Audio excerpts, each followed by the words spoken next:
just to explain, I'm Adam Hug, I'm Director of the Foreign Policy Centre. We are, fantastic timing, Oksana, lovely to see you. Brilliant, so I was just saying we are delighted here to speak about the Foreign Policy Centre's new report, which is entitled Retreating Rights, and examining the pressures on human rights in Kyrgyzstan. And we have a great panel of some of our authors here with us today to discuss some of the findings. I just briefly wanted to explain, this is going to be the first report in a series of 3 reports looking at both at Kyrgyzstan, Tajikistan and Kazakhstan. But we started with Kyrgyzstan, and when we started the project, there was a whole range of concerns that we had about what was going to happen.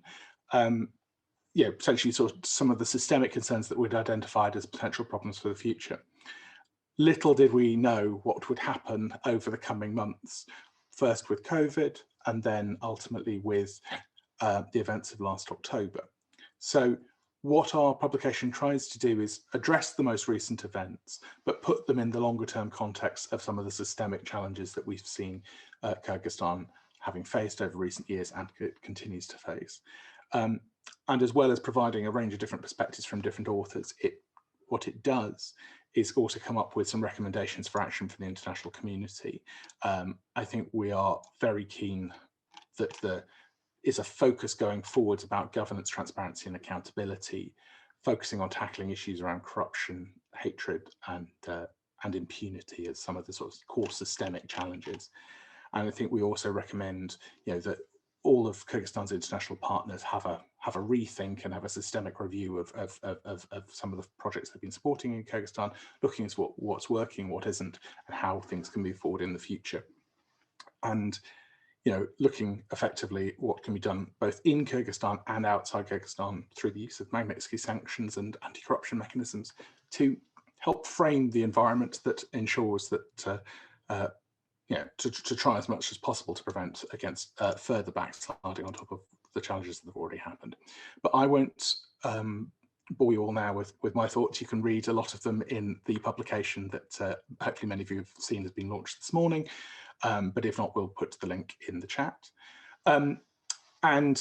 What we are doing, this is a webinar, so we will have our 4 speakers speak first, first sort of 6 to 8 minutes, followed by max 10, and then we will be going for questions in the Q&A section. So please put any questions that you want to ask in the Q&A box on the Zoom screen there. So that's the safest and easiest to manage mechanism that we have for this. So put your questions in there and we'll get to that once people have spoken. So I'm delighted to welcome Ajahn Sharshanova to kick off today's discussion.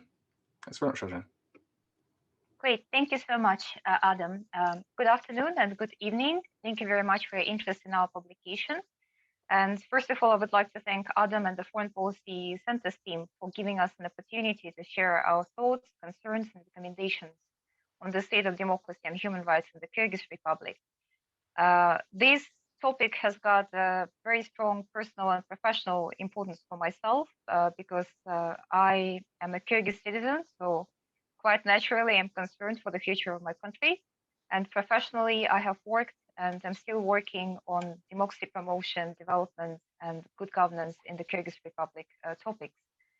And I was traveling back home to Bishkek just before the elections, and I contacted the Foreign Policy Center to see if they would like to have a publication on the elections, because I was going to spend the whole day at the electoral poll stations just to observe and see what's happening on the TV stations, on radio stations, and just get the mood on the ground.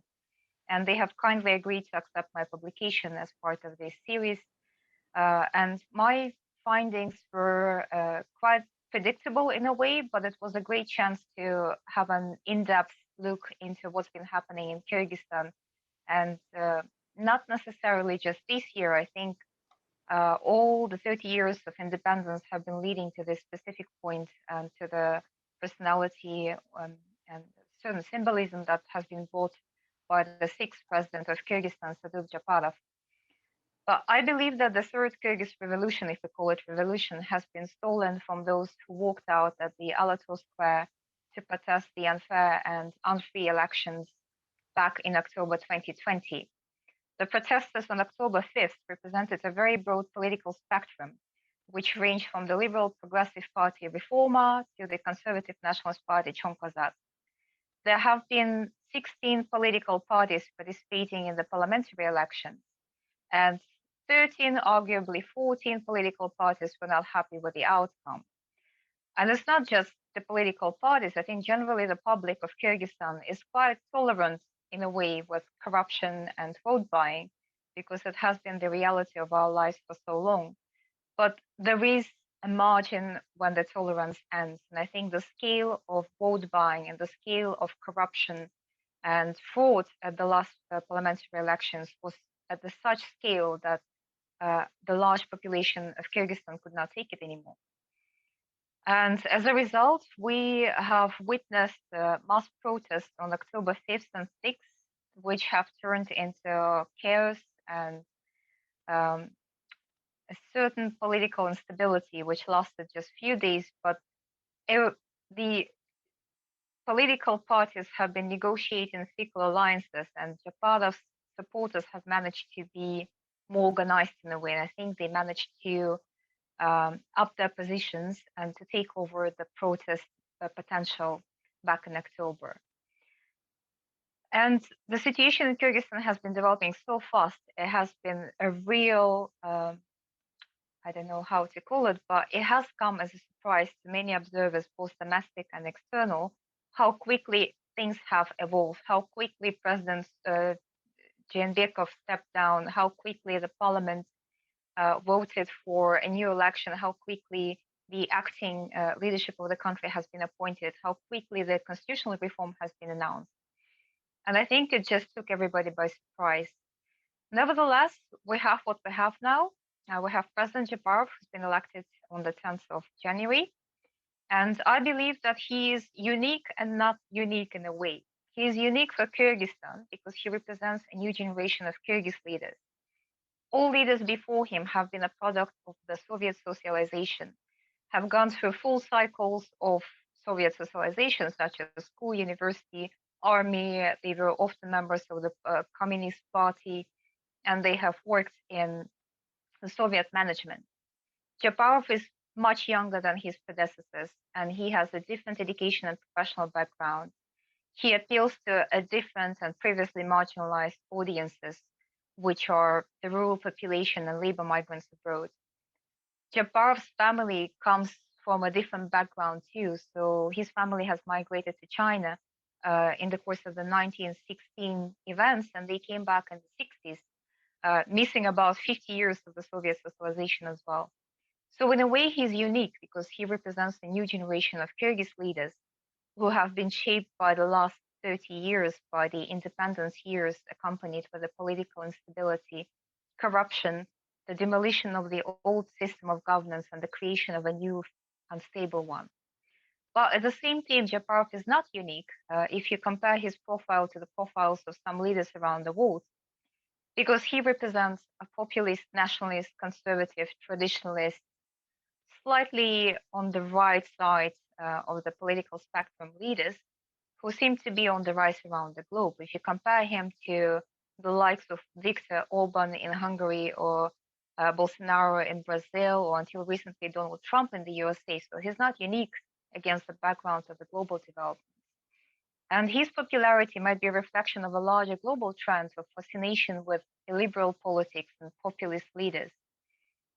At the same time, Japarov's rise reflects the disenchantment with the development path of the independent Kyrgyzstan, because he is largely supported by the disenfranchised and previously voiceless groups of population. And his rise also reflects the increasing gap between the urban and rural population, between Russian-speaking Kyrgyz citizens and Kyrgyz-speaking population, between labor migrants, which are many, and those who manage to find a job at home. But what is concerning is that there are allegations that Japarov is connected to organized crime. which is quite worrying because the scale of the involvement of organized crime in the politics in Kyrgyzstan has been increasing in the past few years. And in a way, his access to power might mean larger access to power for the organized crime groups, which might be a big issue in the future.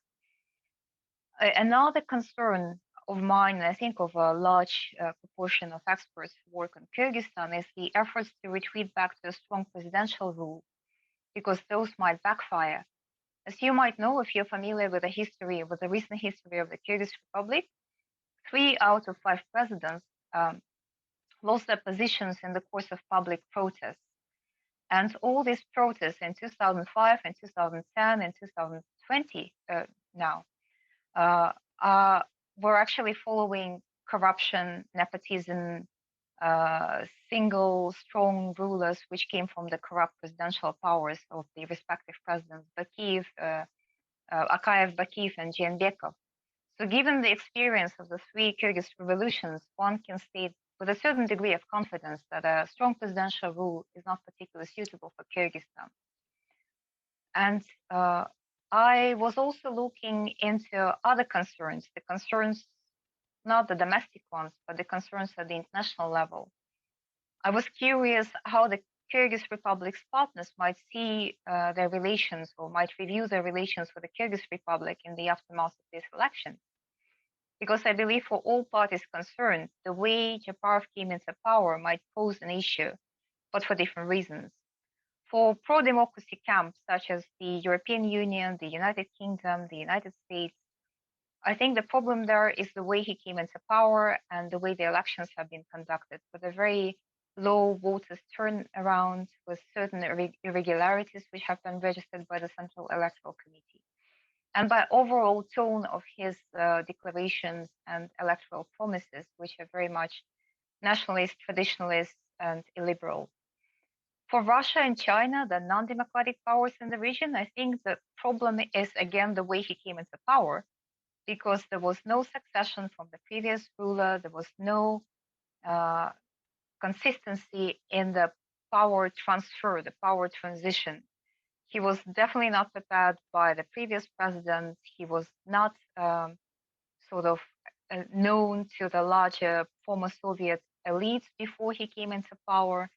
He was fairly famous in Kyrgyzstan because he was a populist leader, but he was not known around the region as a politician.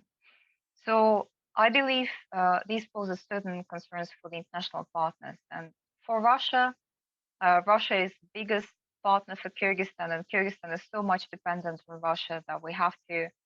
Japarov actually promised to travel to Kazakhstan as his first trip abroad, but he traveled to Russia instead this week.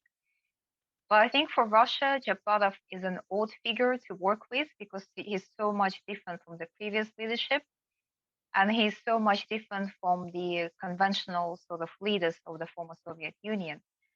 He would be a different person for them, an odd one out, but we'll see how that goes. I think Putin is not particularly against Japarov in a way, because he's probably aware how much Kyrgyzstan is dependent on Russia. But it would certainly be a new experience for both Putin and Russian leadership to work with a person like Japarov. China is a very practical, pragmatic actor in the region, and in Kyrgyzstan as well. But the problem for China might be Japarov's nationalist rhetoric, especially in relation to mining projects and national resources in the country, because his original fame, in a way, came from his protests against foreign mining companies in Kyrgyzstan. And that won him quite a lot of voices on the ground. So it's not certain yet how he's going to deliver those promises and whether he would be able to negotiate those promises when he actually faces the foreign investors and such large powers as China. The UK and the United Kingdom and the European Union have been very cautious in expressing their opinions on the October events and the election and the referendum. But given the situation on the ground, and given the amount of effort and resources they have invested in democracy, good governance, rule of law, and other democracy-related projects in Kyrgyzstan in the past 30 years, they might have to review the engagement on the ground, and they have to review the efficiency of the projects and how to conduct those projects in the country. They must understand their limitations to make a difference, but they also have other ways to influence and make a difference in Kyrgyzstan. The US focuses on specific elements of democracy in the country, and given the change in the administration of the country, it might change. Biden's administration's engagement in the region might be different from Trump's engagement, which was very much just get out of the region. But I see the problem there with the January insurrection at the Capitol, because it might not have been a huge deal back in the US, but I think it was a big blow in the USA's image as a democracy promoting power around the globe. And I think it was undermining the idea of democracy everywhere, but particularly in Kyrgyzstan. But nevertheless, the US actually takes very practical steps to help Kyrgyzstan address corruption and organized crime, because in December, the United States added Bek Matvaimov, who is a notorious former head of customs, a corrupt official, to the Magnitsky Act. And that's the first Kyrgyz person, a Kyrgyz citizen, to be added to that list. So in a way, the US is already adopting a different approach to the situation on the ground. My takeaway messages, and I thought I'd focus on the recommendations just for a few minutes. I think for the Kyrgyz leadership... Well, 1 minute, if that's all right. Just 1 minute, okay, that's fine. So for the Kyrgyz leadership, it's important to ensure transparency and accountability, because they have overpromised during the electoral campaign, and now they have to deliver. But it's easy to be a populist leader and promise too much to your audience. It's much more difficult to face the complicated and multi-layered reality of the head of the state. So I'm not quite sure how Jabbar is going to deliver, given the pressure from external powers and non-state powers too. Secondly, the new constitution might be a huge problem as well, because it needs to go through reviews of independent expert checks, because whichever system is chosen, it needs to be balanced, consistent, and organized, which is not the case at the moment. At the moment, it's a Frankenstein of a political system with elements from all possible political systems, which do not necessarily work together. So that might create certain loopholes in the future and undermine political stability in the country. For the Western partners, you need to review your engagement on the ground. And I think it's also important to sort out your house in a way, because when you have former corrupt officials living comfortably in the UK or the US or in the rest of Europe, for example, it's very difficult to speak of transparency, rule of law, and free elections, because indirectly, these countries are supporting the corrupt officials who find it very comfortable to transfer their funds, the stolen funds, to these countries and to live there and get citizenship as well. So I think the British National Crime Agency Unexplained Wealth Order is a step forward, but it needs to expand and it needs to cover more officials from Kyrgyzstan as well as from other countries. So to ensure political stability in Kyrgyzstan, we need a joint effort from external partners and domestic partners. And a huge pressure is on the current president and his administration.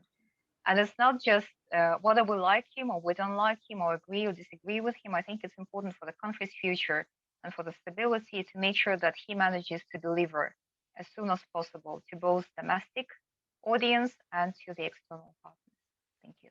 Fantastic, Nigel. Thank you very, very much. That's a very comprehensive kicking off of the debate. I'd like to hand over now to Oksana Islambekova, who has done a really deep analysis of some of the systemic issues, particularly in the South, but I think they're probably more widely applicable as well in terms of issues around nationalism and a sort of patronage and corruption. Look forward to hearing from you. Thank you very much. Do you hear me well? Yep. Good. I'm very glad to be here today with you. And as Ayjan said, I am also from Kyrgyzstan. And the situation in Kyrgyzstan is not only professional, but very personal. So I would like to share some of my research in Kyrgyzstan. So I would like to talk about today inter-ethnic patronage network in southern Kyrgyzstan. It's mostly about Uzbeks, minority ethnic group, and Kyrgyz, and their relationship with one another. So if we go back to history, what we see is that these two ethnic groups, Kyrgyz and Uzbeks in southern Kyrgyzstan, have lived side by side in constant contact with each other through state and business symbiosis. So Uzbeks have occupied a niche position in the middle of the economy, typically trading in the bazaar, working as shopkeepers, cafe owners, drivers, whereas Kyrgyz traditionally, as we know, occupy more local government structures. However, this conflict in 2010 has drastically changed and destroyed the symbiosis. With it, it threatened the Uzbek business sector. So my long-term research in southern Kyrgyzstan has revealed that most profitable Uzbek businesses, such as catering, auto service stores, have been turned into safe social projects, such as private schools, hospitals, mosques, and madrasa. So today I would like to just provide just partial explanation why some Uzbek businessmen supported Japarov, especially in the context when institutions are not built to channel people's demands. So the chief focus of my talk is mostly on the Uzbek narratives, their subjective experiences, interpretations, perceptions, and explanations. So I don't claim to give an overall picture of the whole situation, but clearly centers on the Uzbek perspective. So I would like to use the term security escapes of Uzbek businessmen. This is, we can understand this by kind of an imagined world of security and insecurity that structure the lives of people as they go about their businesses, daily businesses. So I would like to discuss 3 examples of a security escapes of Uzbek businessmen by supporting Japarov, because they are against first local Umurzakov's networks, against corruption, and local Uzbek businessmen. They don't want to share their business profit, doля, to criminal networks and state authorities. And they have to balance between economic nationalism and ethnic nationalism. So first, I would like to start from the case of Umurzakov. Azatlık correspondents conducted a journalistic investigation into the crimes in which sportsmen from Muhammed Umar club were suspected. So this club is owned by the chief prosecutor Uluk Umurzakov. So local businessmen complained about the Umurzakov's raiding activity in Osh together with these sportsmen. So the victims reported that after the events, businessmen were threatened by Uluk Umurzakov and tried to force them to withdraw their statements. Even criminal case later opened against these businessmen to silence them. So both state authorities, mostly through the law enforcement bodies, and organized criminal groups specifically target Uzbek businessmen. And many businessmen complained that they were threatened mostly by Uluk Umurzakov. This is the chief prosecutor. And Uluk Umurzakov and his elder brother, Suyun Umurzakov, police major general, might enjoy high authority in the law enforcement agencies, but they have a very low authority among local businessmen in Osh. So during a meeting with the Japarov, we all know that local residents of Osh voiced information that Umurzakov's family or network had taken over the entire southern capital. So in November 2020, the Ulukbek Umurzakov, the chief prosecutor, was detained by the state committee for national officers, and he is suspected of possibly organizing a raid. Second, another aspect that I would like to stress is the local police usually keep asking shares from Uzbek businessmen, and Uzbek businessmen have to share their profit not only with the police, but with the street boys. It's called Köçe Baldaro, or criminal networks. And they usually collect remittances for the prisoners, especially for the criminal leaders. So businessmen donate a small amount of money for food, cigarettes, soap to the prisoners. And again, with the Japarov made sure that this local police was fired for his extorting money. As well as we see the example from chief prosecutor, who was also detained, but later released by paying 20 million sum to the government. And final point that I would like to stress is this: Japarov's main opponent was a southerner, Madumarov, and who got 10% of the vote in Osh Oblast, whereas Japarov got 82%, but Madumarov got the second largest vote after Japarov compared to other candidates.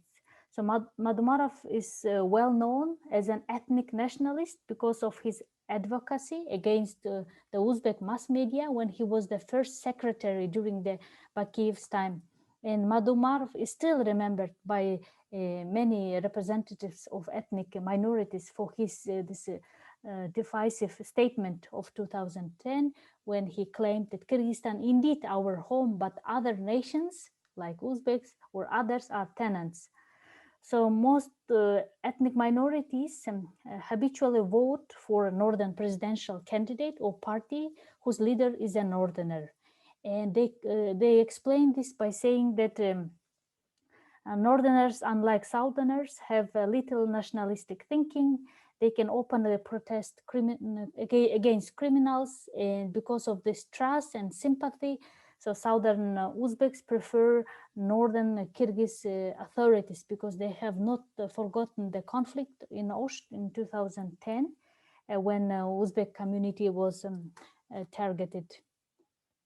So, in my conclusion, what I would like to stress is this: to understand why Uzbek businessmen support Japarov despite his violation rule of law, it's important to look at the security strategies of Uzbek businessmen at the local level, and they trust to someone who is a controversial figure, such Japarov, who personally experience injustice of law and can show the strength against other strong networks like Mirzakov, and know the world of criminal networks, so that when Uzbeks were complaining that this leader should be aware of this situation.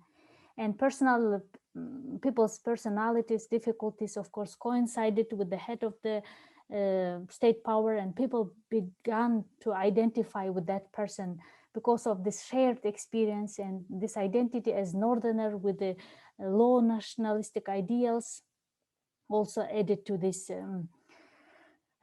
aspect. And all this aspect contribute to people's mobilization. And at the same time, what we see is that local businessmen, especially Uzbeks, describe the situation as a kind of waiting state or состояние ожидания, by claiming that we will see how things develop in the future. So this would be my short explanation of the situation in southern Kyrgyzstan. Fantastic, Oksana, that's brilliant. Yeah, no, absolutely. We're all waiting to see what happens next. But I think that your perspective is really important because it shows, how the sort of populist side of Japarov is being used to, pick up on sort of long-standing grievances that he can utilize to show that he's taking action at a local level, irrespective of what's happening at a broader level in terms of the anti-corruption picture. Okay. Shireen Matova, who's an expert on many things, but like to hear hear what you have to say. Hello, thank you for inviting me to take part in this panel discussion in the webinar. And I got a chance to kind of think back retrospectively on what were these processes that have culminated in what happened in Kyrgyzstan in October. So I'll just warn you a little bit. I'm not a classical academician. I'm not studying Kyrgyzstan. I'm living here. I'm fighting for my rights here and for the rights of our people. And my point of view is a little bit different and maybe a little unpopular, but I believe that the essay that I wrote is called the essay that I wrote basically broaches the topic of facade democracy. And while Kyrgyzstan has been kind of lauded as the island of democracy in Central Asia for many years now, even despite the worsening of the situation with human rights and freedom of speech. But nevertheless, the West has always looked onto Kyrgyzstan as a kind of a little bit freer, a little bit more liberal than the rest of our neighbors. However, this case might not be entirely true. And we have been on the slippery slope and for a long time now. And what has come out in October as a result of all these things, of these symptoms that kept going unnoticed, is that we have had, there are signs before the appendix bursts, right? But for some reason, we have not noticed them, or we didn't want to notice them, and we didn't want to, we just kept going on and on, with this whole kind of bravado of democracy, because it's popular. And from what I can see, it's also easy for our government to get money from our allies, saying that we are going to stick to democratic rules and to this democratic agenda. However, this money doesn't really change the situation here, and it's being misused. And the government is not always, it's a facade, right? So meanwhile, we have had maybe the fact that Kyrgyzstan is still considered this, little spark of democracy.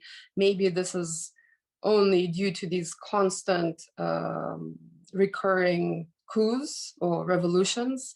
Maybe this kind of new beginning, in the beginning, it gives a sort of impression that, look, these people are trying, and et cetera, et cetera. However, I argue in my paper that this is not the case, and that the situation is quite dangerous. And this facade democracy, fake democracy, with our fake democratic leaders, they have brought us to a catastrophe. And they have kind of expedited our return to authoritarianism, because the common folk, they haven't seen they haven't seen their lives change, right? They haven't seen the benefits that, let's say, the entourage and the relatives and the clans of these democratic leaders enjoy, right? While the country keeps getting poorer and poorer, and it just, we are basically, in October, we could have lost our statehood. This was very dangerous, and it's still very dangerous. And, it's very even, we have no idea, what is going to happen tomorrow. And we have been living in this kind of, in these very murky times, very anxious since October. And things are not quite as transparent as one would like, as I would like for things to be. Transparency always guarantees a certain amount of control of the people over the situation that's unfolding before our eyes. So so what I started talking about was the actual veneer of facade democracy. And what I mean is that the process of democratization in Kyrgyzstan was very simplistic.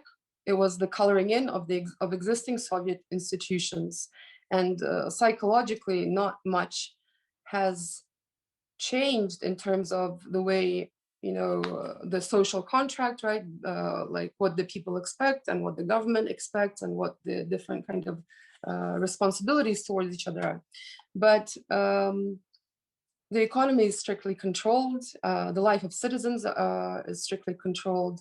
Law enforcement agencies and courts have become punitive bodies, or they have stayed punitive bodies in the heads of the state. And to this day, our government agencies refuse to recognize the inviolability of private property rights. So in October, the first time I opened New York Times, I didn't open New York Times, the website, I mean. So I saw that Sadr Japarov was described as a former convict, you know, which is true. Yet it is, I too have experienced myself, but it is very easy to become a political convict in Kyrgyzstan.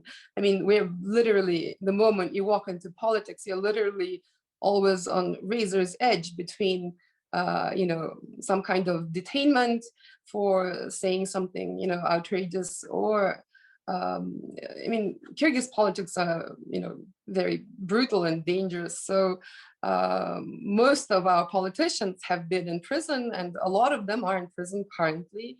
And it was such a first world view, like this, you know, this guy from a prison who basically escaped and took over. But we have to see things in the right context.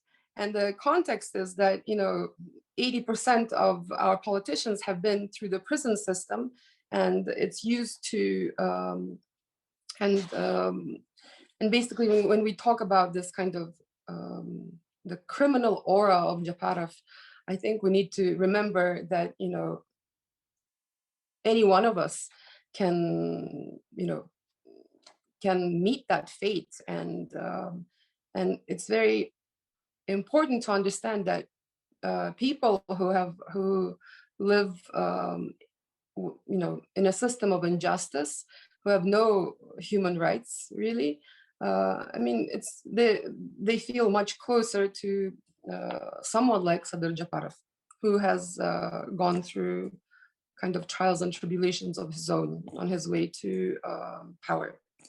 So from what I see, and the way the Kyrgyz people have embraced this return to a more centralized system of governing, is that democracy has lost its luster in Kyrgyzstan. It has become a word that we see in an ironic kind of light, a word that has lost meaning for our impoverished nation. And since Kyrgyzstan is, we're still kind of coming out of our post-colonial shell, and we have encountered so many different problems, and we're landlocked and small, et cetera, et cetera. But we've been used to asking Moscow for money. And now we're asking the rest of our allies for money. And it's easy to be a Democrat and keep asking for money and not work on strengthening our economy, industry, farming. I know we have so many possibilities, but it's so much easier to say, you know, we are going to be democratic, and we're so, you know, we're a little bit more civilized. I don't know what it is they say, but it's a very effective mechanism, and we have become kind of it's a sustained mechanism of the survival of our statehood. And it's very important that at least one government realizes that instead of asking for grants, credits, and money, we need to really think of, you know, generating some kind of, you know, viable system of our own when we generate money and we're able to feed our people. So what I also saw is that facade democracy, you know, I believe that it is nice to see this democratic effort in Kyrgyzstan. However, it didn't, these seeds, they were too few, they were scattered very thinly, and they didn't take root. And basically, when this critical moment came upon Kyrgyzstan in October, all these little seeds of democracy were blown away in one day. because these institutions, they were hollow, they were fake. Our leaders, democratic leaders, were fake. I mean, the whole system was just this, you know, Potemkin's village, really. And of course, you know, it's just a very interesting situation. But I also see that our international, our allies who support Kyrgyzstan so kindly through international organizations, they have to think of the role of these international organizations and the incredible amount of money spent on democratization of Kyrgyzstan without result now. And we have to, we have to do a kind of reevaluation and analysis. Where do we go wrong? What is it that we can still, you know, make right if possible? And it's important to notice that the international organizations themselves, they too have kind of morphed into these nepotistic entities. Often, you know, some heads of like local staff, they had these organizations for 10, 20, 30 years.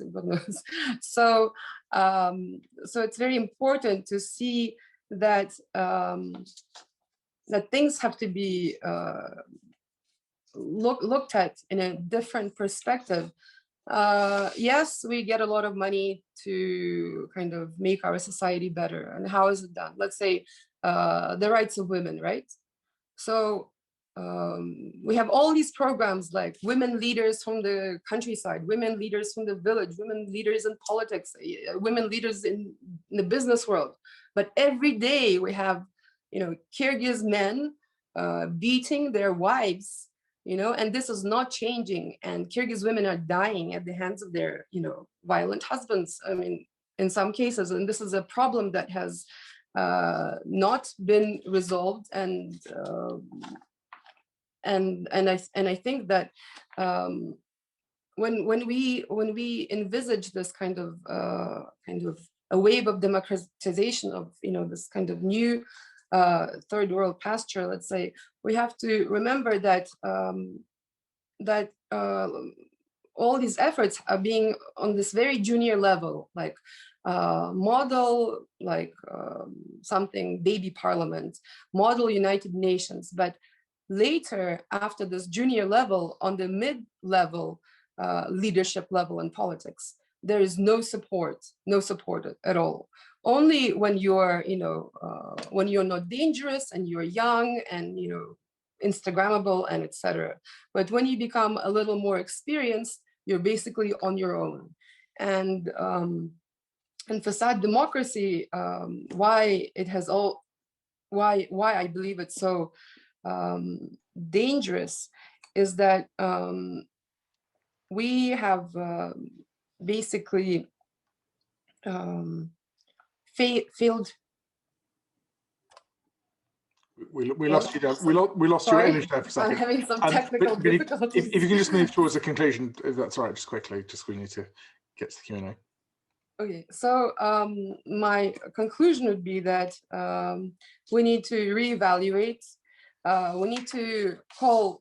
We need to, you know, say things for what they truly are, and it's very important to embrace our own kind of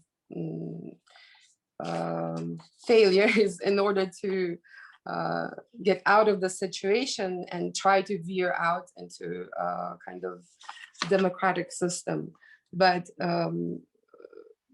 this 30 years of this facade democracy, it has really been a facade that has hid this great kind of cumulative inflammation.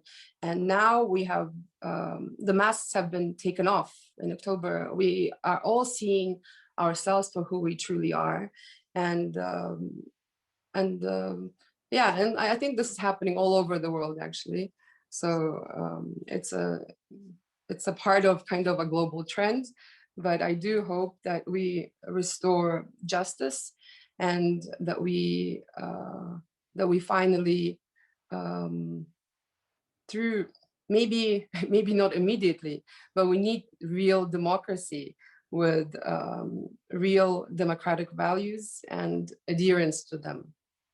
Thank you. Thank you very much, Shireen. A lot of food for thought there.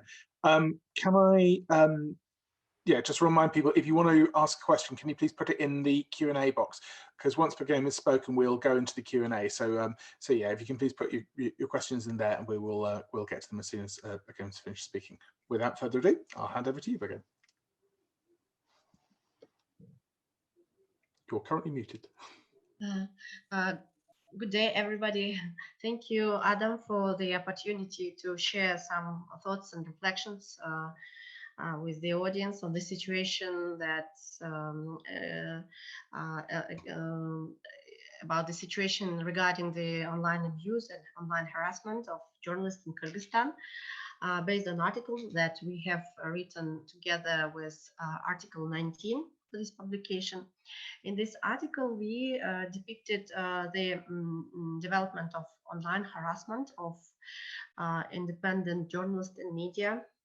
And we discussed the response of the state, of the social media organizations themselves, how they, and there are some recommendations for each party. If I may start, actually, independent media have been gradually harassed in the recent years, particularly through defamation lawsuits. In 2017, an important example of this was a multi-million sum lawsuits against independent media such as Zanoza now, which is Cactus, and Azatik. These lawsuits were brought by then President Almazbek Atambayev. We, as Media Policy Institute, have defended these organizations, these media outlets, and we defeated, and now this case has been referred to the UN Human Rights Committee, and Kyrgyzstan, we are awaiting of the recommendations for Kyrgyzstan on the case. From our perspective, the big change in the intimidation of Kyrgyzstan's independent media, and this process has continued throughout the recent election period, started actually in November 2019, when Radio Azatik, CLOP, OCCRP have conducted a joint investigation about widespread corruption in Kyrgyzstan's customs service. As I said earlier, the traditional methods of intimidating and silencing journalists and critical voices have been expanded by new tools of trolling, and this publication of investigation and follow-up reporting by other media led not only to physical attacks but also to digital attacks and online harassment of journalists. And this trend continued throughout 2020. It has been intensified during October elections, then during proposed constitutional reforms in November 2020, and even yesterday on February 28th, a rally against the NGO and Radio Azatik was held in our city in support of this hero of these investigations, former custom high-file officer Rainbek Matraimov. And at yesterday's case, there were even a verbal attack, not online but offline, on journalists, and the journalists managed to get out of the crowd only with help of police officers. So this is not only this is continuing process, and that's why it is so unprecedented. Even though Azatik itself has a long history of attacks from politicians at highest levels, what is happening now with Azatik, from my perspective, is unprecedented. Other text journalists in current situation face this online intimidation and harassment on a regular basis. And in this article, we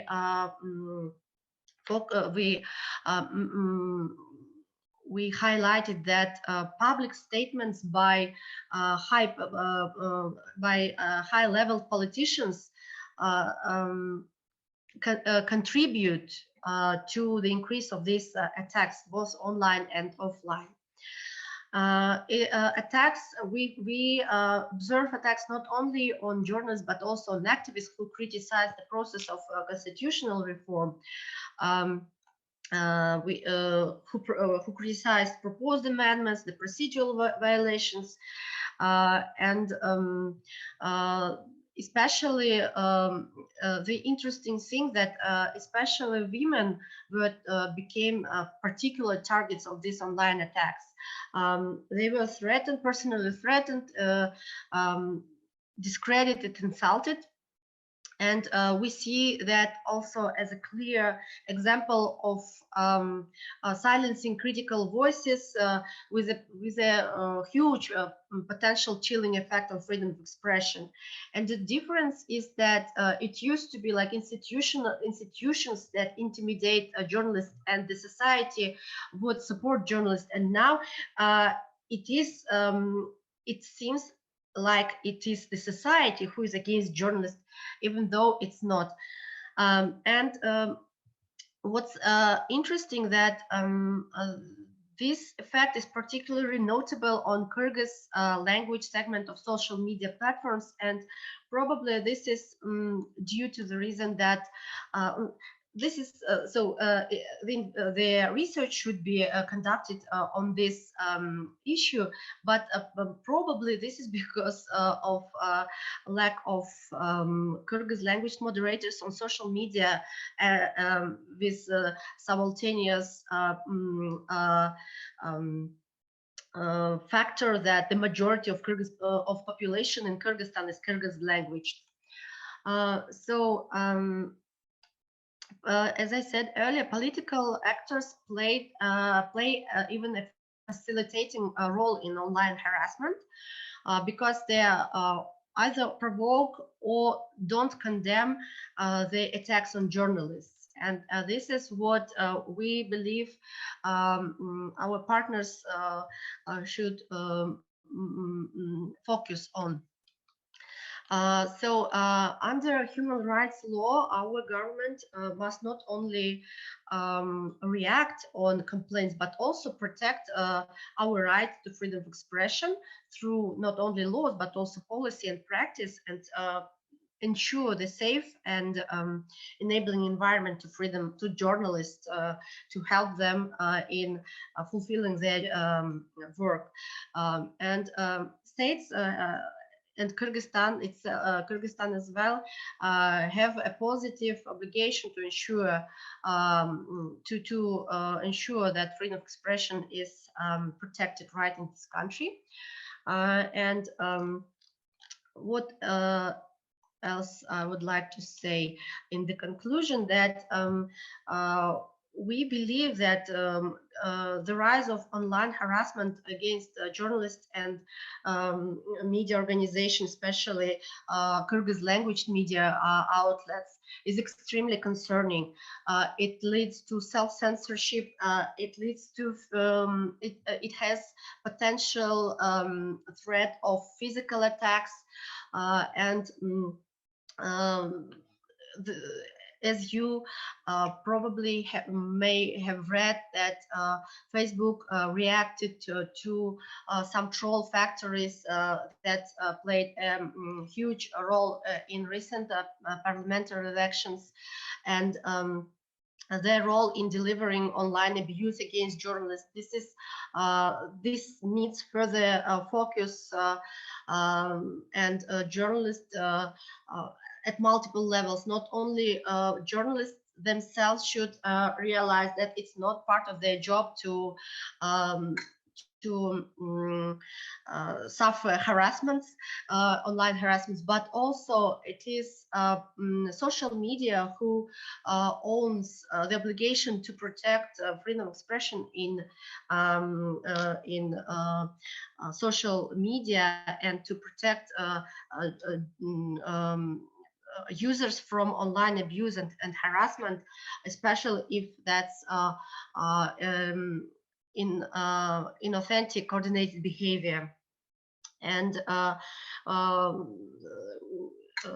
we see that the situation in Kyrgyzstan lacks of responses on the part of government, social media platforms, and media outlets. And again, public expressions denigrating independent media and journalists, they fuel, by high-level politicians, they fuel the rise of online attacks. Some would be paid for trolls, and some would be real users.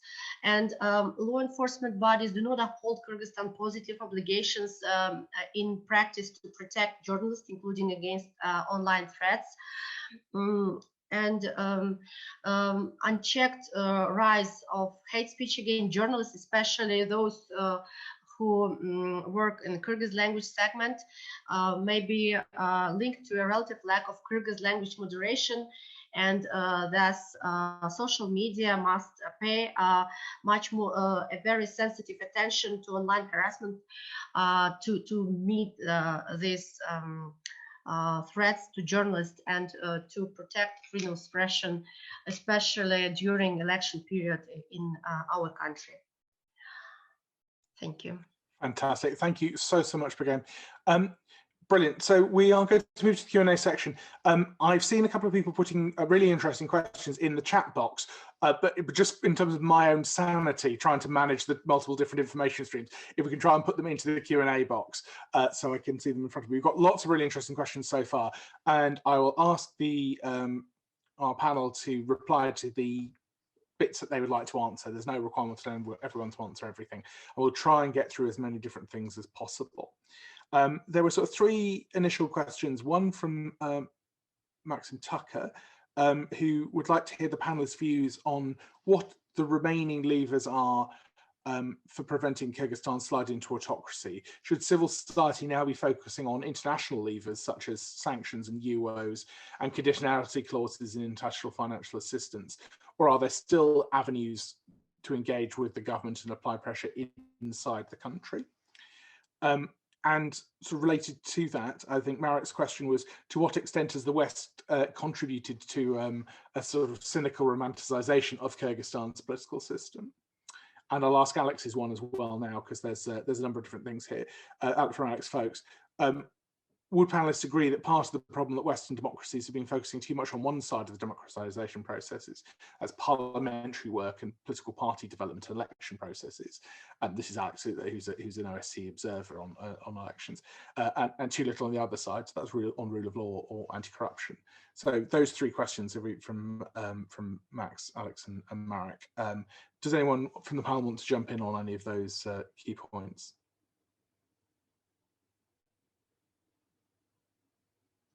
Go ahead, Ajahn.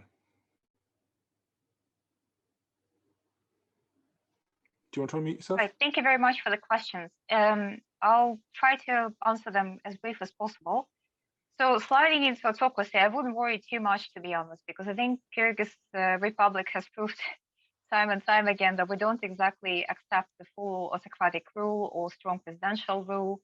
And if Japarov pursues the mistakes of his predecessors, most likely he'll face the same fate, and most likely from the same people who voted for him. So I think in this regard, Kyrgyzstan in a way is safe, but also unsafe in terms of political instability, because this happens way too often. In terms of should civil society focus on international access, I think yes, but it shouldn't abandon the domestic efforts as well. I don't think there is a single way to oppose autocracy or oppose political instability. I think it's a concerted effort from the ground, the grassroots level, the political level, experts, communities, activists like Shireen, researchers like Oksana and myself. So and mass media as well. So it's a concerted effort of domestic and external actors who together can stop Kyrgyzstan from sliding into autocracy.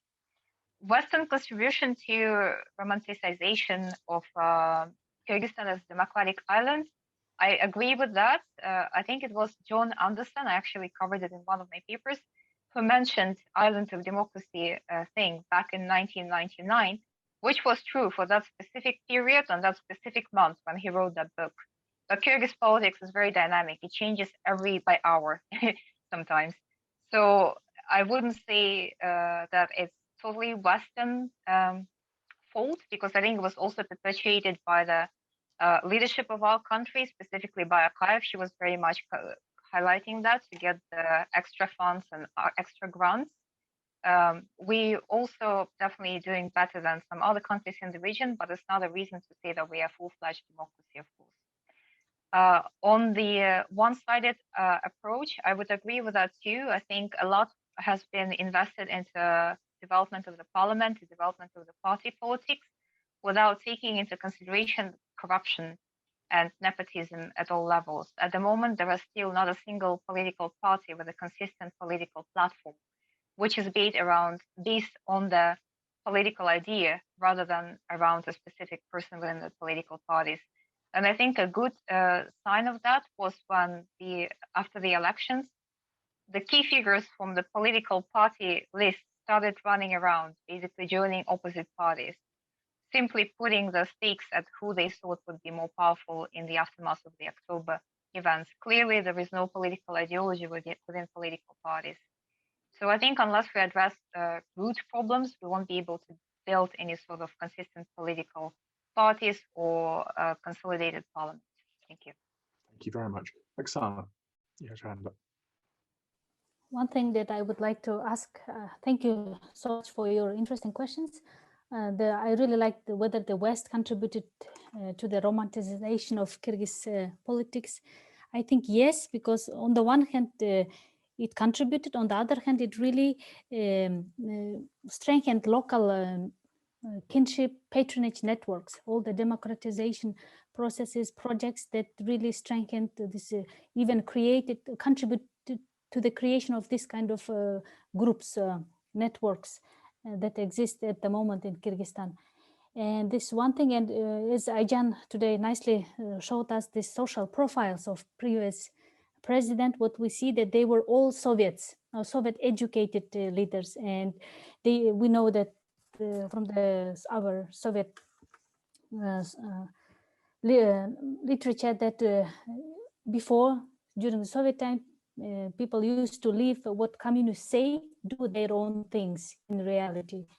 And when the collapse of the Soviet Union, all these leaders, of course, they used to live under the Soviet Union, saying one thing, doing another thing, and then they could nicely incorporate it very quickly, this facade of democracy, anti-corruption, rule of law. They were all used as Shirin said, as a facade of democracy.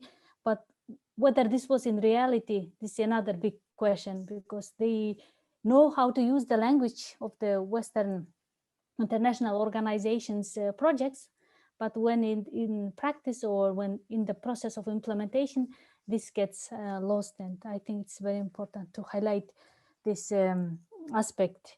And concerning was another question, what would be the future?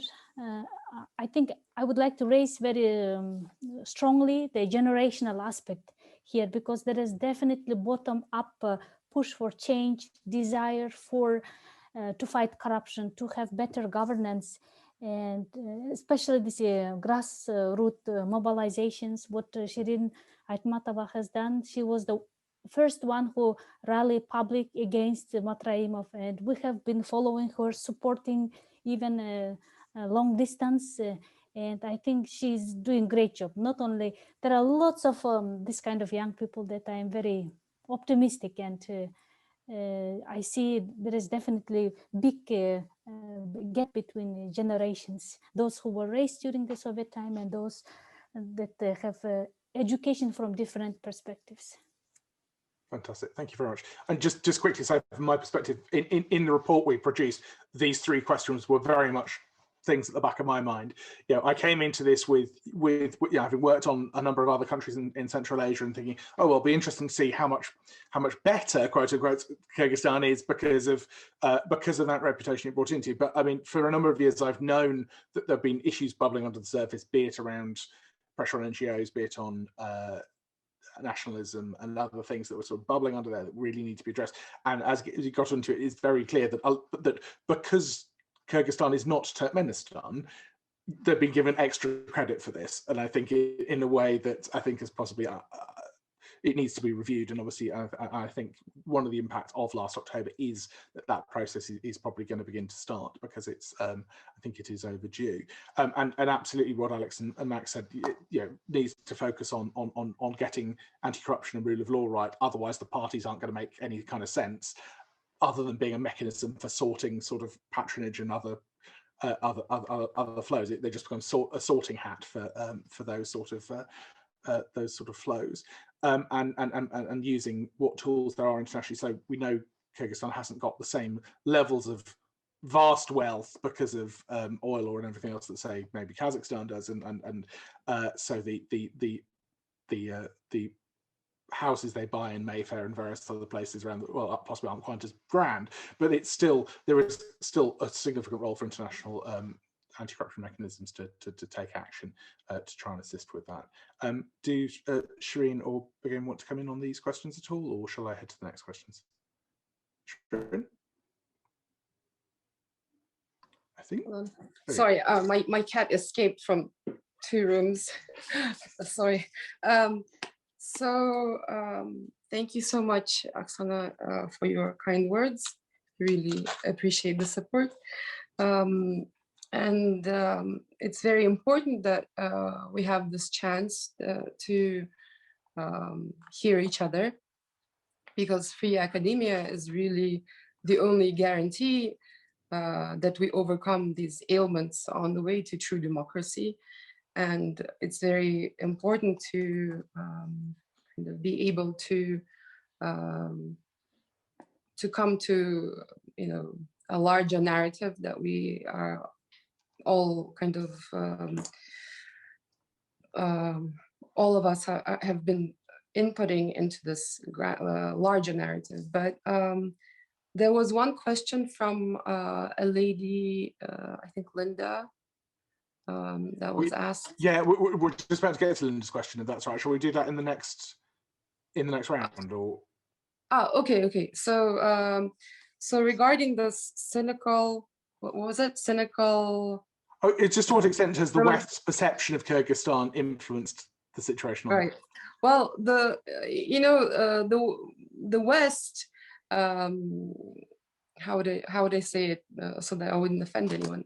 But I mean, some organizations do play along with the rules that, you know, our government imposes, and that means that, you know, if there are certain projects that are linked to, you know, certain politicians, those kind of get favoritized. They get, you know, they get grants, and basically a lot of the international organizations, you know, I'm 43, so my generation is, you know, the first kind of citizens of Kyrgyzstan who learned English and have had the chance to study abroad. Most of them are kids of the, you know, the bureaucrats and those people who are in power, and, you know, these nepotistic kind of nets, let's say, right? They have created a whole kind of different nepotistic mafia of their own within these international organizations, and the information that, you know, that you're getting from these people, it's not exactly accurate, and it doesn't really reflect what is going on with, you know, the less lucky, you know, the lesser lucky citizens of Kyrgyzstan who are not experiencing any pluses and any benefits of democracy. Instead, they have to, you know, leave their homes and their families and travel abroad to find, you know, money so that their families are not going to die of famine, let's say in some village in Batken. But And these people are not seeing democracy, and they don't care for democracy anymore because it hasn't changed their lives. And in fact, it's, you know, when you're promising so much and the people get so little, of course they turn towards anyone who seems more authentic, and they're seeing you know, a more authentic leadership in Sadr Japarov. And we can't blame the common folk who are bearing the, you know, the heaviest brunt of this kind of economic, social, and collapse and complete national demoralization. You know, we're all sitting at home and thinking like, what is going to happen tomorrow? And this has all come out of kind of, you know, not noticing the small things that have accumulated into bigger things, and have now, well, it also in part addresses that question that Linda has posed in terms of statehood. You know, if our institutions are democratic, they must be able to sustain some kind of, you know, crisis. But our institutions were not able to sustain anything, and once the institutions are gone, our statehood is also very vulnerable. And as of since, I don't know, October, this kind of geopolitical buzz has been kind of created around Kyrgyzstan once again. And how is it that our Western allies see us, and how is it that, you know, the gigantic China sees us, and what is it that, you know, what is it that Russia still expects from us, and how, and it could be right if we do not kind of pat on the head, you know, the people who look like Democrats, they talk like Democrats, but they're not Democrats. And this is something that, you know, in the media too, this can kind of, we can be more honest with each other. Yeah. Okay, right. Well, I mean, you have actually answered most of this question out, and just to answer the other bit, yes, some of this stuff is in the report, and I think, you know, ultimately, yeah, we look at all different types of Western investment in country, and I think, well, obviously, democracy has played a big part, but that's not just in terms of perception of democracy, not just played a big part, not just in terms of funding for NGOs, but also the rationale why the government has received all sorts of funding from international bodies, and so I think I think we've got to remember there is a whole picture here that the development banks and all sorts of other people have been putting stuff into economic projects, as well as the work that's going on to fund civil society, and, you know, there are problems up and down the scale that we want to try and address. But yeah, just so. But if any of the panelists want to answer anything more to Linda's question around the importance of income coming from other countries, Jos Bunstra has raised an important similar point. To what extent is about civil society and its legitimacy? To what extent is it still representative of the population in light of the rise of populism? And what sort of work and projects do you think international donors should fund in future to support their activities? I'll quickly throw in Baroness Sutti's question as well around the. Actually, no. Let's just do those two, and then we'll come to Alison's question in a second. I know Begum hasn't spoken in the last round. Is there anything you want to come in on this? Yes, I would like to say that last year was the state of emergency for Kyrgyzstan, as for lots of other countries. It was there were devastating amounts of deaths in our country. We suffered deception of the parliamentary elections, and this was a very difficult and disappointing year for all of the Kyrgyzstanis. But at the same time, as other speakers said, that it probably again revealed the instability and even failure of system of our state. But again, I would like to pay our attention to the civil society that actually made us to believe that what our citizens, what our volunteers, voters, what they made during this period, this last year, it was also when they participated, when they voted, when they mobilized. I think that this is a very important factor that we also should pay attention to, because this is what civil society have done throughout all the years. And also another question that I would like to raise, answering to the question raised before, is that television is still remains the main source of information, and lots of state broadcasters are for free, and they delivered for free for the whole population, as well as 3 Russian channels, which in my opinion, for more than 15 years, they use hate speech and discredit their own non-governmental organizations, and promote so-called traditional values against Western or alien values like human rights. And why did Russian channels, why did they do that? Because they have passed their own foreign agents law. And of course, this is why all these topics find very pleasant ground in our country as well, because not only Russian broadcasters, but our own state channels, they also use this hate speech language against those critical voices that I have shared my concerns about before. Those critical voices we now see in online media, but they still are there in state funded broadcasters. And we know that the agenda in the state media dictated by presidential administration, and just recently on Facebook, the director of state-owned channels Fifth wrote wrote a post about the interference by the presidential administration and governmental office into the content, into the editorial policy of state media.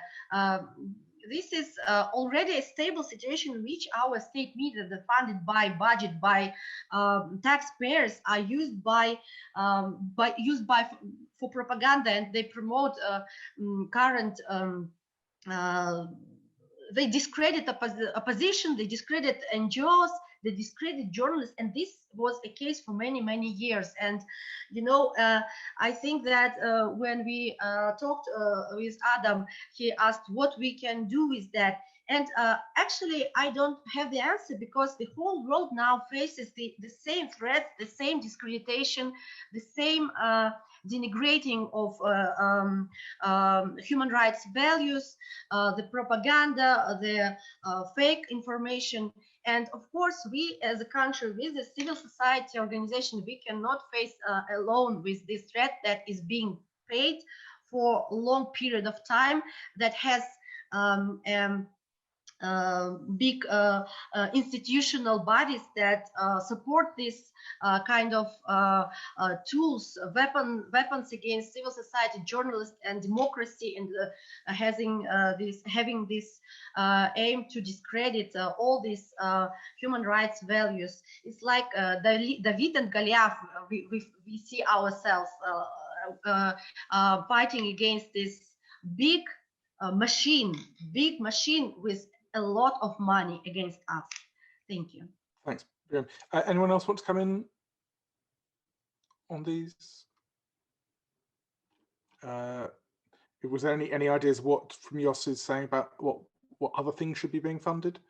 Or feel free to pick those up in questions at the end. I mean, as I said, there are some suggestions in the publication, Jos, about that. Oksana, quickly. Yeah, one thing that I would like to add, that there are a lot of emerging young group, and this would be very important to fund this kind of grassroots level movements, organizations, civil society, NGOs, because especially consisting of young people, and this is very important at this stage. And because this would give a lot of support for them to continue their work. Yeah, no, actually, that's one of the things we wrestled with was in the publication was there are these really exciting new social movements that are arising, but to what extent do they want support from Western donors and stuff like that? Because ultimately, there has been such a good job done delegitimizing certain types of grant-funded NGO. So it's trying to work out, I suppose we've got to just make sure that donors are being flexible and ready to support those organisations when they want support, without, because obviously there are concerns that they might have. Sorry, one hand up in response from the panel. Ajahn wants to come in, and while you're coming in, if you want to answer Baroness Sutti's question as well, which you mentioned you'd answer chat. Thank you. Just briefly on Yosa's question, I believe they do, because at the moment there are 10,400 NGOs registered at the Ministry of Justice of the Kyrgyz Republic. And this is a large, a broad range of organizations which are addressing different issues from disability to trade unions, labor rights, and so on and so forth. I think the problem is they're not always seen. So very often the West or the donors see the ones that are working in the area of democracy and human rights in a Western understanding of it. Well, lots of organizations are working on the ground, maybe on the different issues which also contribute to democratization of the country, but they might be lacking language skills or not able to wrap it in a way that's attractive to donors. And that contributes probably to Oksana's point that there are lots of young groups, emergent groups, and in a way it's an overall movement of certain decolonization of knowledge and decolonization of activism that is not Western, that is not Russian, but it's truly Kyrgyz and happening on the ground. I'm sorry, what was the question that you wanted me to answer? So I think you said you mentioned in the chat in the Q&A that you'd answer it live, but from Alison Suttie, Baroness Suttie, she's asking, do the panelists expect the parliamentary elections to take place in the autumn? Oh, yeah. And have you detected any new restrictions on civil society action? I think it has been confirmed earlier today that the elections will take place in autumn, and that was not particularly welcomed by the civil society or activists, because the promise was that the elections will happen as soon as possible. And it's already like going into a year of extending the previous parliament's powers. And the parliament was particularly unpopular with the public and the government. In terms of whether there will be restrictions, I think they already are. And in a way, they're not very well defined. They're very difficult to trace. It's not like bills that would restrict the activities of civil organizations. It's more like self-censorship. Like we are aware that if we talk too much or if we do too much, there might be repercussions to ourselves and our families. And in a way that is worse than something that is traceable, because traceable things, you can report them, you can raise an alarm. Well, self-censorship is your personal choice, and you have to choose whether you want to stay safe and you want to keep your family safe, or you want to engage with the government and face the repercussions. So I believe that is the situation at the moment. Thank you. Thanks very much. Anyone else want to come in on that? I've got, I think, 2 more rounds of questions that we try and get through. We'll probably just go slightly over time, if that makes sense.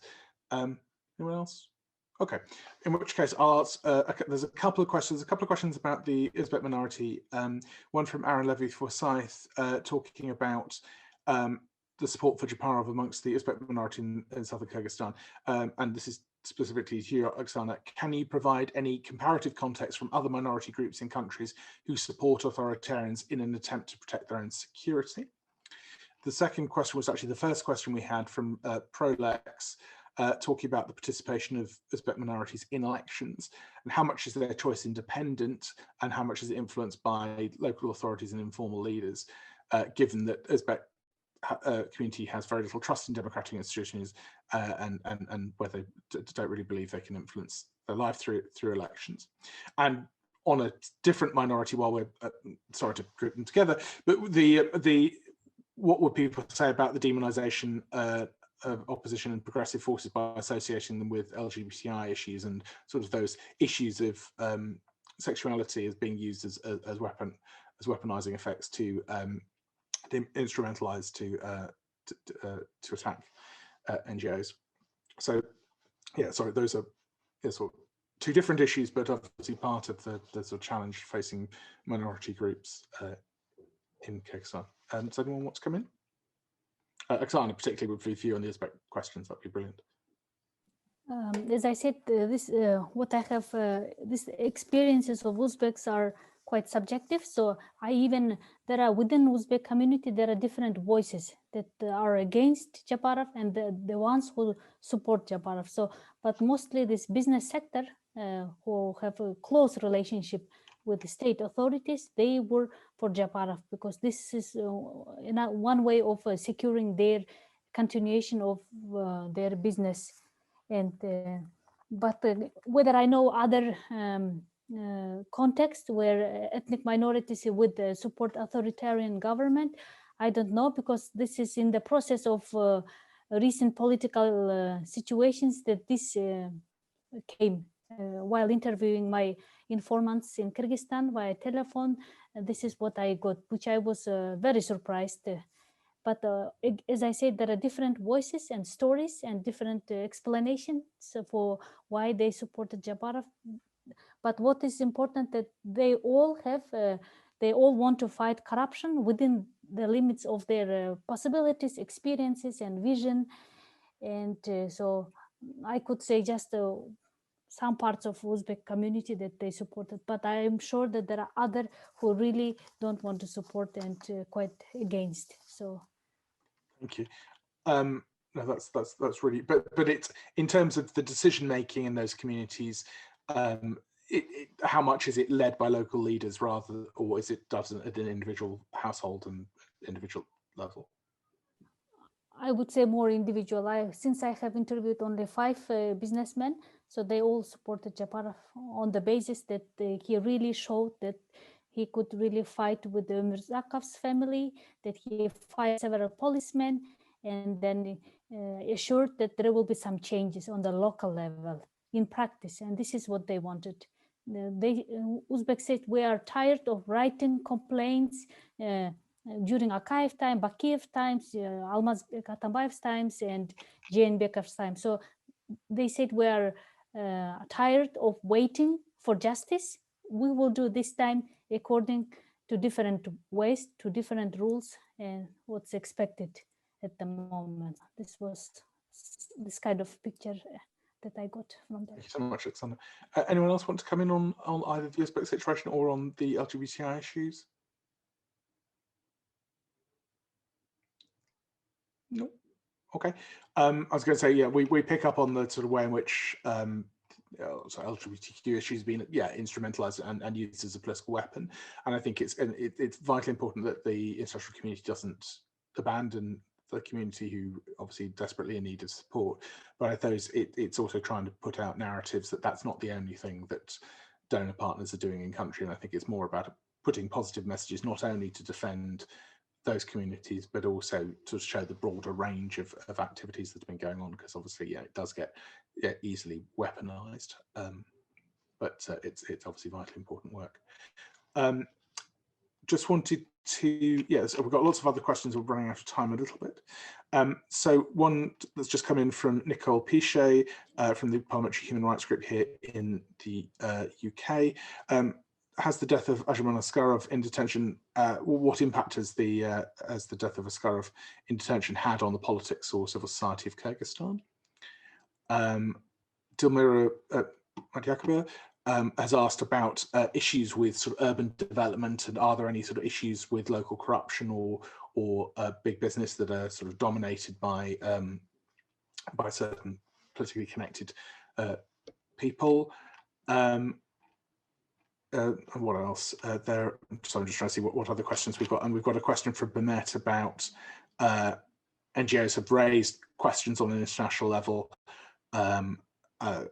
to the UN and they're just being ignored. Is there any sense at which there's conditionality being put in terms of if the international community doesn't, if Kyrgyzstan doesn't implement findings such as the Askarov case, what's the international community doing about it when they're determining their funds for Kyrgyzstan?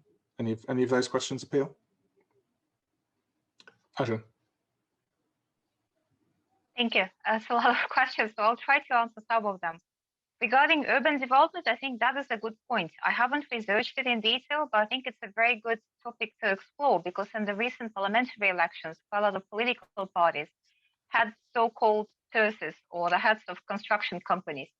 So they seem to be quite powerful, firstly, because they're financially quite wealthy, but secondly, they have certainly developed or evolved beyond accumulating personal wealth, and they're going into politics now.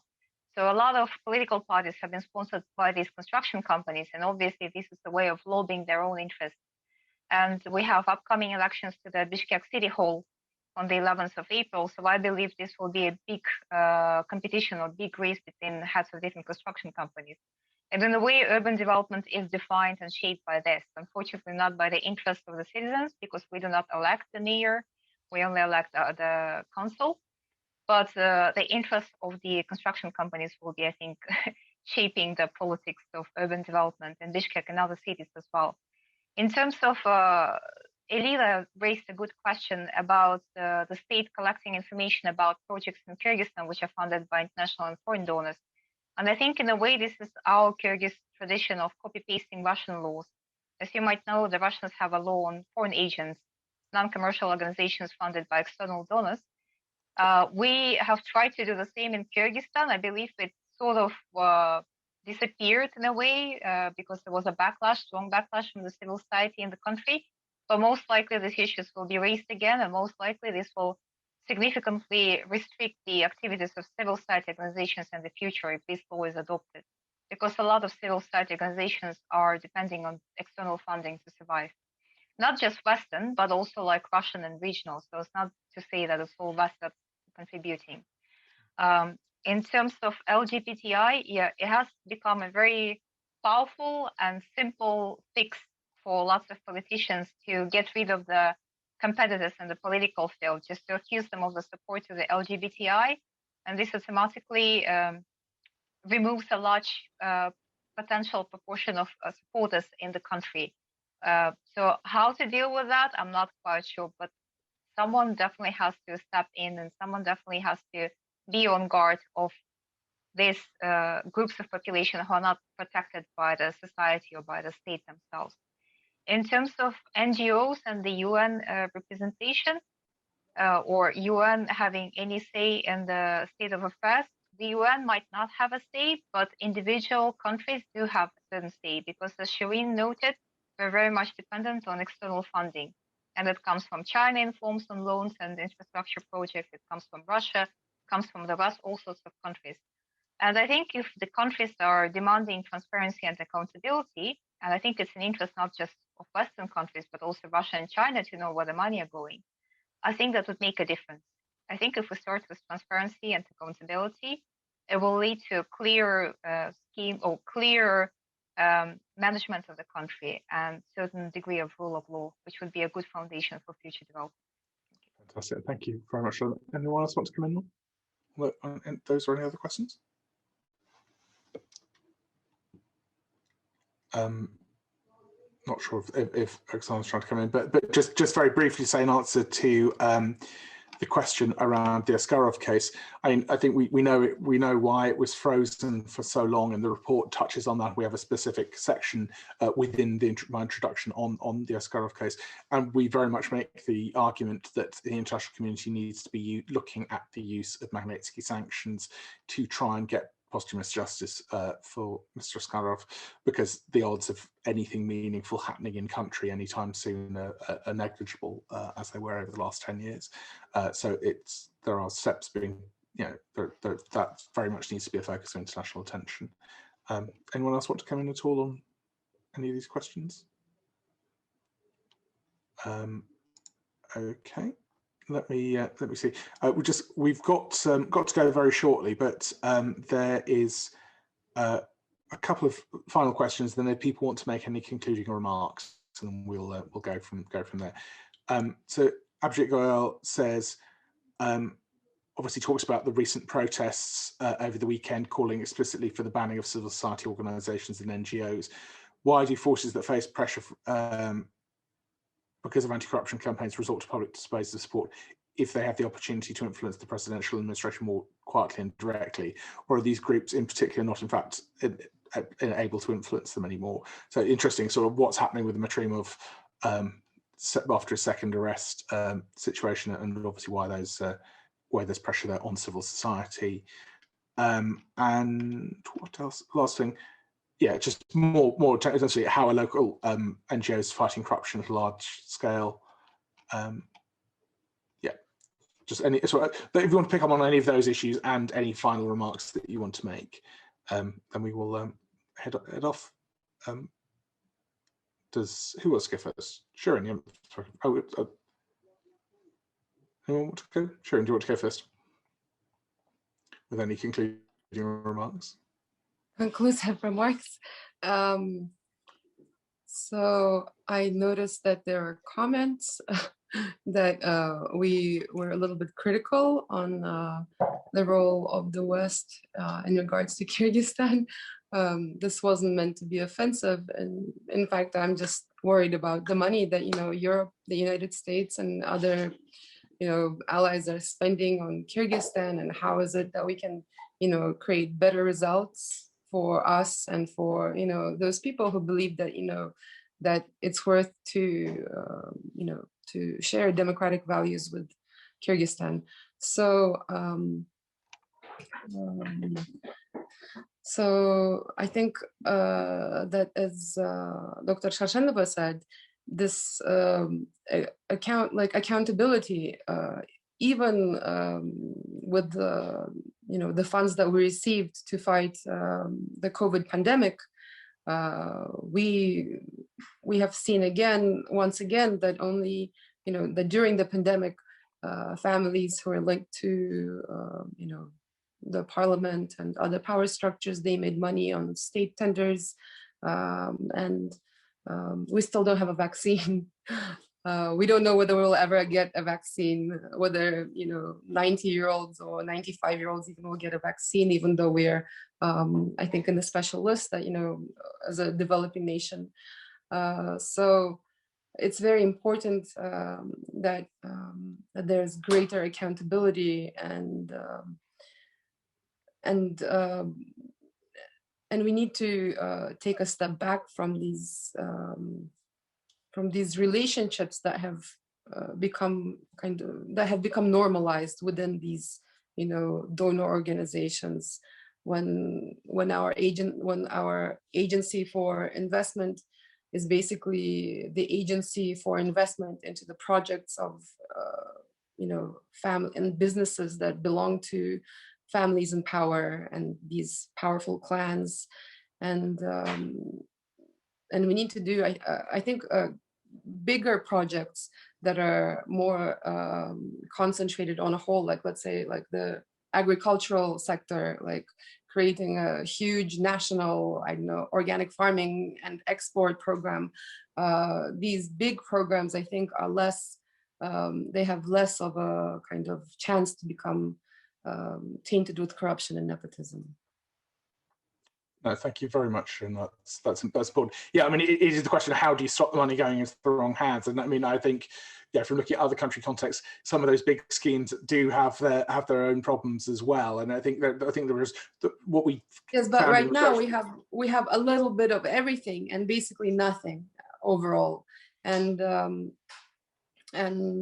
I think that things that will involve more people, more common folk who will benefit from these processes.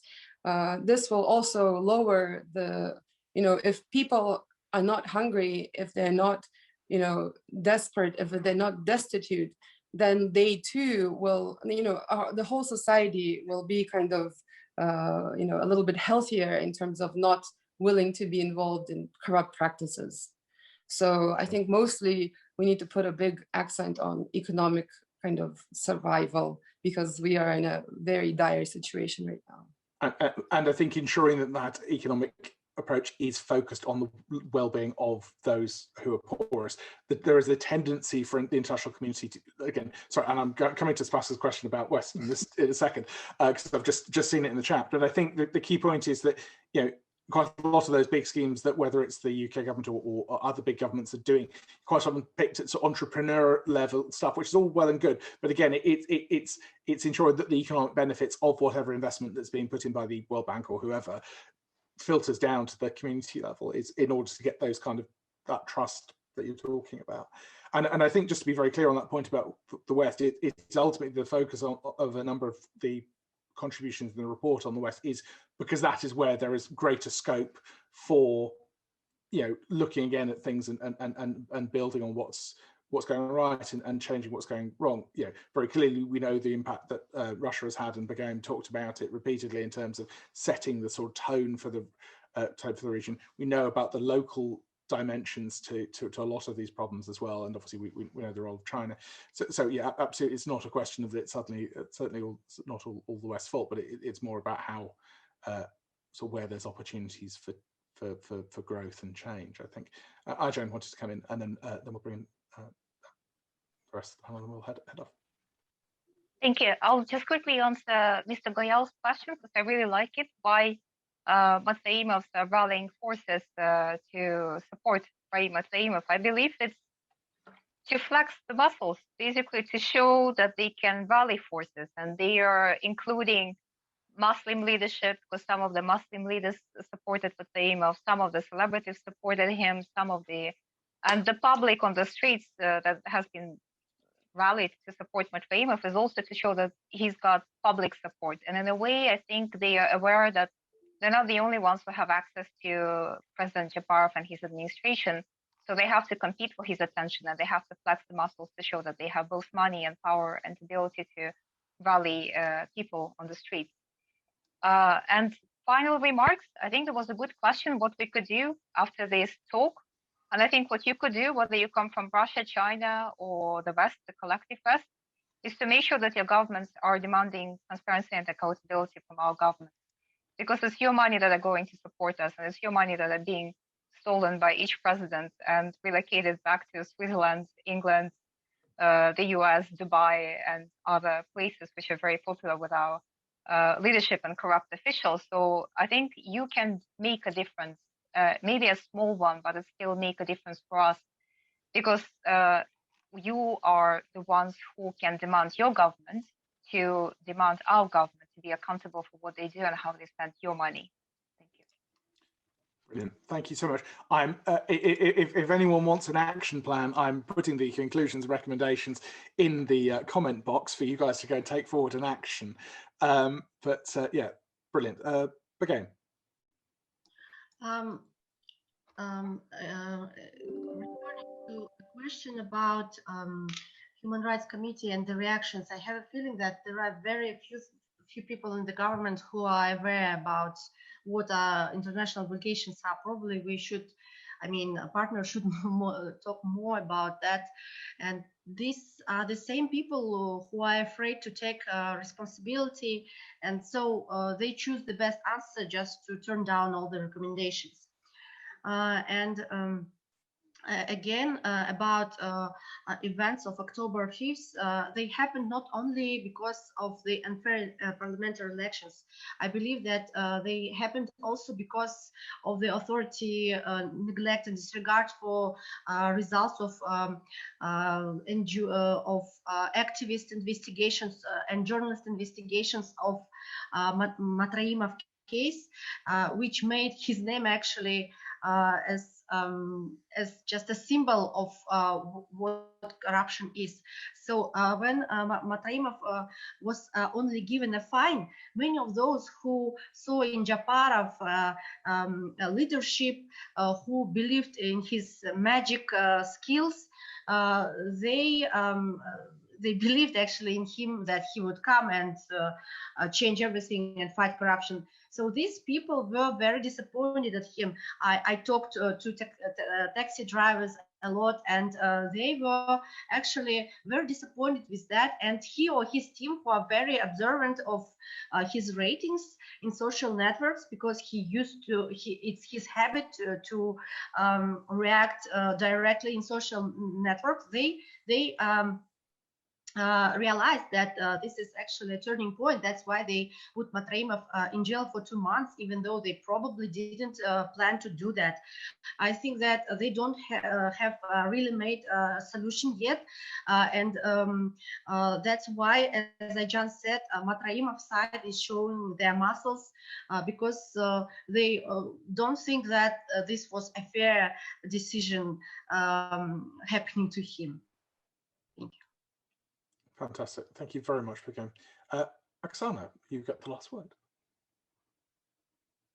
I agree with what Birgaim and Ayjan have said, that Matraimov now is showing, demonstrating the authorities, his strength of his network, resources, capabilities, and in case if something gets wrong, that he is ready to go even further. And so, and as we know,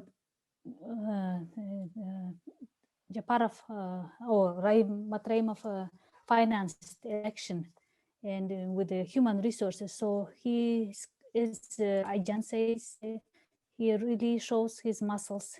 And we have observed how many people were in Osh yesterday. I was really shocked. Fantastic. Well, thank you so much, everyone. Just to say, we will be doing more events, so picking up on some of the individual themes addressed in the report over the coming weeks and months, and we will also be turning our attention with a similar frame to the situations in Tajikistan and Kazakhstan over the next couple of months. So thank you very much, everyone who stuck with us a full 20 minutes after the end of the scheduled finish time. And I'm sorry we didn't get to all the questions, but obviously it's always somewhat impossible in these circumstances. Thank you very much, everyone, and yeah, do carry on the conversation. Thanks so much. Cheers.